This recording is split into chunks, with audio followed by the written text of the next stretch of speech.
Hello guys, welcome back to Plant Wishlist Wednesdays.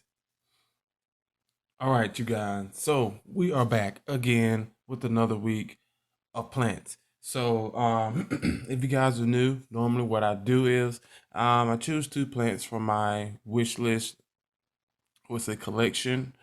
And I basically just go over the aspects of the plants and why I want them, and usually like the pricings and again the care conditions and stuff like that. But let's go ahead and jump straight into this, you guys. I have a couple of more videos that I'm trying to get through tonight, so let's go ahead and get started. Now, the first plant, you guys, I came across this plant, I think, just searching for um, just the species of the plant in general, and it popped up, and then I googled it, you guys, and I fell in love with this plant. And these are one of the ones that I said that I wouldn't purchase, but after you know looking at pictures and actually videos of this plant, people growing them, of course the pros and the cons, then I had to put it on the wish list, and now we're here. So, first plant, you guys, is a Hoya. Yeah, a Hoya. Yeah, I think I'm on the Hoya train. So, yeah, and there's like a couple of more Hoyas, but we'll talk about that as the Wednesdays go on. So, this one is a Hoya, and a matter of fact, you guys, this is the Hoya Carnosa Gray Ghost. Mm. Now, of course, I will be adding pictures. This plant, just looking at it, you guys, I'm pretty sure if you're looking at it now, you want it, right? Yeah, this plant is just gorgeous. It's a gorgeous specimen. Um, from the pictures that you're seeing, these plants' leaves are like a metallic silver color, and of course, the leaves are thick and waxy because they're a Hoya. Now, I did read that these are I think it's South Asia homegrown kind of plant. So of course, usually dealing with the Hoyas, they love the heat in bright indirect sunlight and humidity, of course. So, um, but yeah, this plant here is just mouth watering, and of course, it's not your average Hoya or average plant. Period. Just because of with the texture, the leaf color, not the texture, but the actual leaf color, of your normal plant is green. So, well, um, yeah, normal plant is green. So, with again, just like my silver sword or um, my curtsii, which is really splashy, um, my Hoya curtsii, um, this plant will make a nice addition to the collection. Of course, like I said, the silver, and then also with Hoyas, they have a moderate kind of growing condition, so it's not fast and it's definitely not slow. And then what I have also learned is once they um, decide to grow, then the grow rate is quite frequent compared to, I guess, a new one trying to acclimate, and say maybe you have just repotted it or something of that nature. So, yeah, guys, I'm gonna get my hand on this plant now. You would treat this plant a Hoya just like any other Hoya. As I said before, most of your plants, they love the love and can handle the bright indirect sunlight. But again, with any plant, with almost any plant, any kind of direct sunlight will take these plants out. We're talking leaf burns, just damages to your plants that you don't necessarily want. I'm pretty sure you don't want. So, of course, keep them out of direct sunlight. And watering is the same way with your regular Hoyas. I do know that some people water their Hoyas a lot often, more often than I would say the regular person, and it's working fine for them. But just keep in mind, just to be on the safe side, you just would wait until the water dries out. Wait until the soil dries completely, and sometimes some people wait until they see, little curlage on the leaves. Even if the leaves is pliable, it shouldn't move, especially Hoya leaves should not bend like that. So kind of like, I don't have a, okay, yeah, this will work. I have a Algeria. So if your Hoya leaves is doing that, then it is time for water. But you know, this plant is gonna do that, so it doesn't need water. But um yeah, it would definitely need water, and I would give it a complete soak until, of course, it dries out again, and go from there. Now, far as getting this plant, you guys, it's not. I don't want to say it's not hard to get, but from what I've been seeing, of course, there's. Let me think. From what I saw, okay, I didn't necessarily dive straight into it, but from what I've seen, you guys, all of the specimens, of course, are overseas, like Indonesia, usually is where um, most of these rare plants pop up at. So, and from what I think, let me check real quick, um, that there is some that are on Etsy. I had it pulled up on my home page. Pricing wise,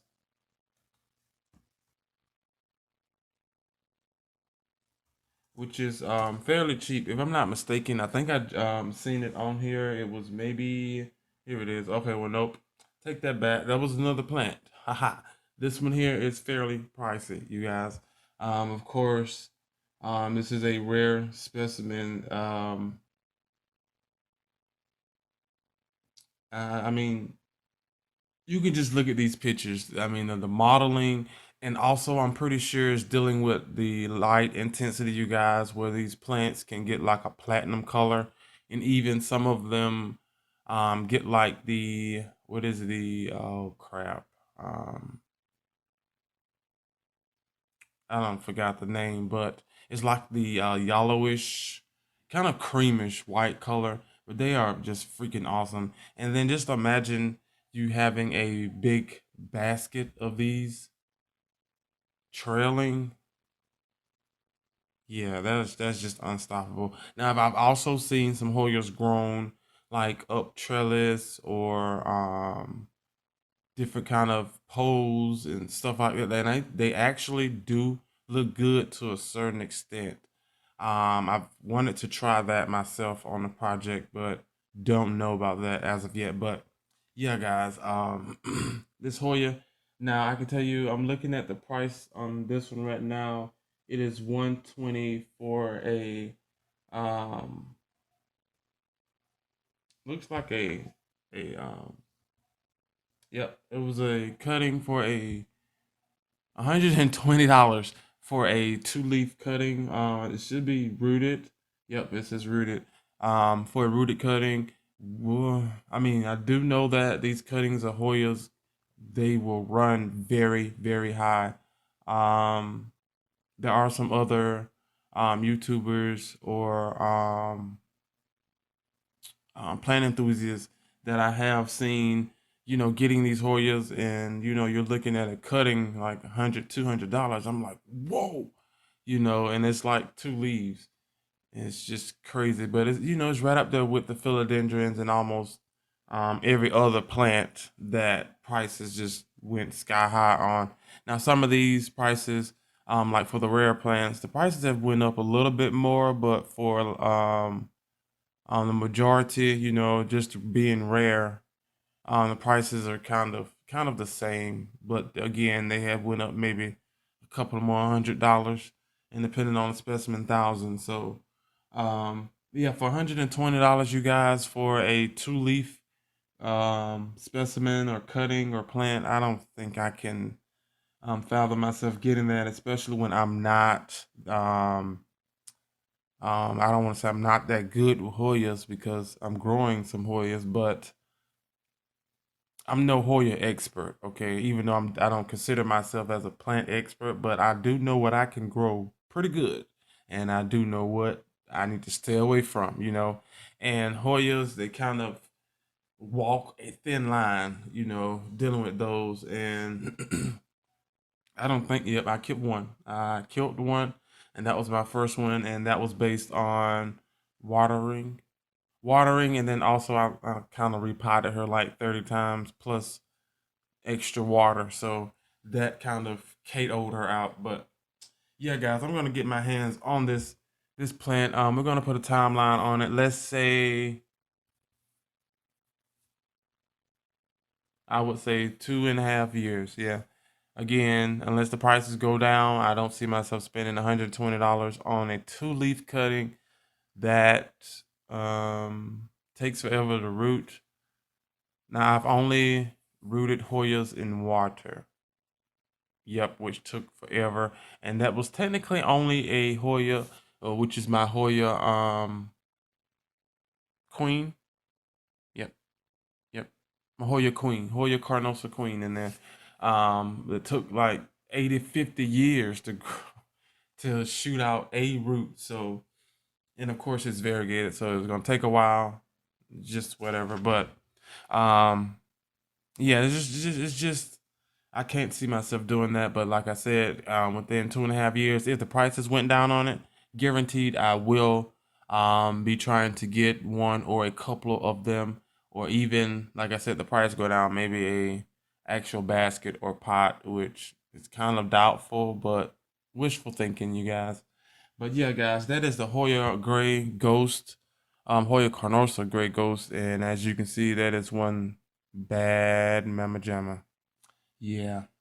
All right, guys, let's move on to the next plant. I'm not sure if you guys heard of this plant before. Now, I've seen this plant on some of the other YouTubers' channels, and these are the ones that are like across the water, like Indonesia, Asia, and this lady was at a nursery, um,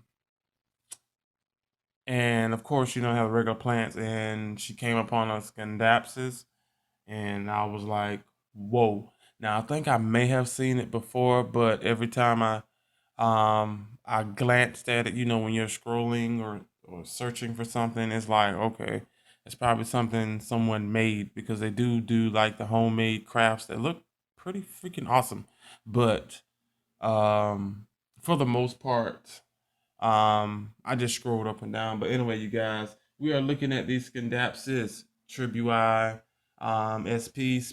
species. I think it's called pronounced these Sumatra, Sumatra, Sumatra. I guess Sumatra, something like that. Okay, of course I'll put the name in the picture. But as you can see by these pictures, you guys, this plant actually reminds me of kind of, it should be in the Calathea family, or Calathea, however you want to pronounce it.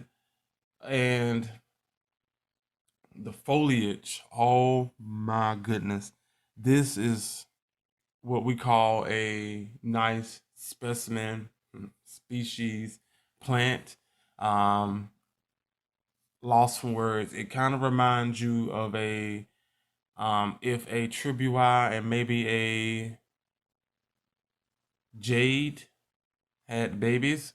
If you check out the pictures, you guys, it has dark, almost black foliage, and there's also black, silver markings that grow on the plant. And I'm not sure if it's, I couldn't read up on anything if it's dealing with maturity, but depending, I'm pretty sure it's maturity, you guys, where the black the silver is more dominant than the black, as you can see, like down the middle.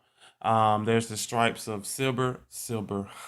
There's the stripes of silver, and on the outskirts, there's that dark, almost black um, leaf color there, or green, around the edges. And like I said, I'm pretty sure as it matures, then it kind of does a 360 where the silver is more dominant and the outskirts is, you have your black outlining or dark green outlining, and it is just wonderful. Pricing on these, they are fairly cheap.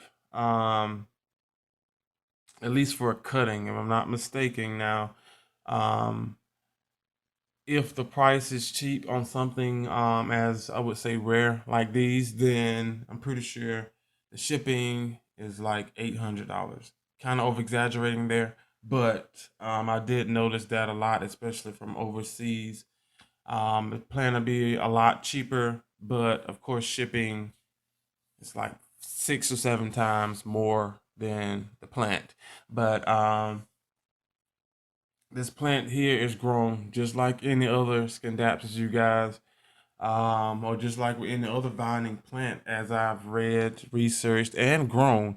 As they grow up a pole, post, tree, anything where they can grow and spread their roots, you will get the natural full size of almost any leaf that does that. But especially with these Scindapsus, of course, the plant matures a lot quicker, and then you get that color change that we all hope for, that I'm hoping for when I get it as well. Now, again, lighting conditions the same as any other Scindapsus. They love the bright indirect sunlight, but cannot stand the direct sunlight. This direct sunlight will burn, crystal up your leaves until the point where it dies back, and then has to try to either adjust to the sunlight or just keep dying back until it kills itself off. Basically, there's nothing there to feed it, nourish it, and make it grow because the sun just steady burning it out. But um, with these plants, if I'm not mistaken, I had my notebook. I think it's might be in the kitchen, not sure, but you would treat this as just like I said, any other Scindapsus, you guys. Potting soil, or potting mix, however you want to use. Of course, mine will be spag, um, grown out in spag, because we all know I have heart troubles with soil, especially during the winter time. It's yeah, but I think I may have fixed that again. I have a grow tent, and when you're dealing with grow tents, you actually can go a lot longer without watering your plants before you actually know, or they tell you that it needs the watering. But um, yeah, this plant, I will grow mine in spag, but of course these connapses need well draining potting mix. You don't want this plant to have wet feet, just like with any other plant. You would get root rot, and depending on your conditions, the plant would try to regenerate and start itself over. But usually that's kind of late, and then you probably lost foliage, and then also a good enough root system. So now you literally have to start all the way back over. So keep in mind, have a well draining potting mix. The best thing to do is to make your own potting mix, you guys, so that way um, you'll know exactly when to water it, and it works best in your needs instead of the people that make the soil, if you get what I'm saying. But yeah, lighting and watering is the same. Of course, humidity with any tropical plant will just love it, especially the root system. Roots love to be warm. The warmer they are, the crazier they get. So, and then of course, the happier your plant is. Now, as I said again about these prices, I can actually check, you guys, just to see exactly how much one of these will run. Now, with plants like this, you probably know by now. I really don't look at the pricings just because of the simple fact of me knowing for like I said, fact that these plants are not cheap at all. And again, like I said, they will run a pretty penny. And yeah, I'm looking at now, they're like $80 Indonesia, and then plus another $80 to ship. So yeah, again, that's like $160 for a little plant, which is like 2 nodes. Of course, you guys, I will insert the picture up there. But yeah, I just don't see myself getting this one anytime soon. Again, just because of the price for one, it's coming from overseas for two, and then also um, I would rather want I can see myself spending $120, 100 and, nope, 175 shipping and taxing and overnight. Yep, but I can see myself spending $175 on this plant if it was full. And let's just say we had full would be, I can even do like 5 or 6 nodes in like a 4 or 6 inch pot. That's again wishful thinking, right? So, but I put myself on a timeline with the same as the Hoya. You guys give myself maybe 2.5 years. With this one here, since it is a Scindapsus, it might, let's just say, between 2 and 2.5 years, just because of I do love the Scindapsus a lot, and I can see myself getting this one before the actual Hoya, just because again I know that I can grow the species of plant. Not saying that I know for a fact I can grow this one here, but I do know that I can grow these, and I would want to try my hand at it. And I'm going to get it, you guys. Yeah. Indonesia. Bogor, Bogor. Don't know Indonesia. But yeah, guys, that is it for today's video. I want to thank you guys for coming back again for another Plant Wish List Wednesdays. And I will see you guys next week. Same time, another episode. Bye.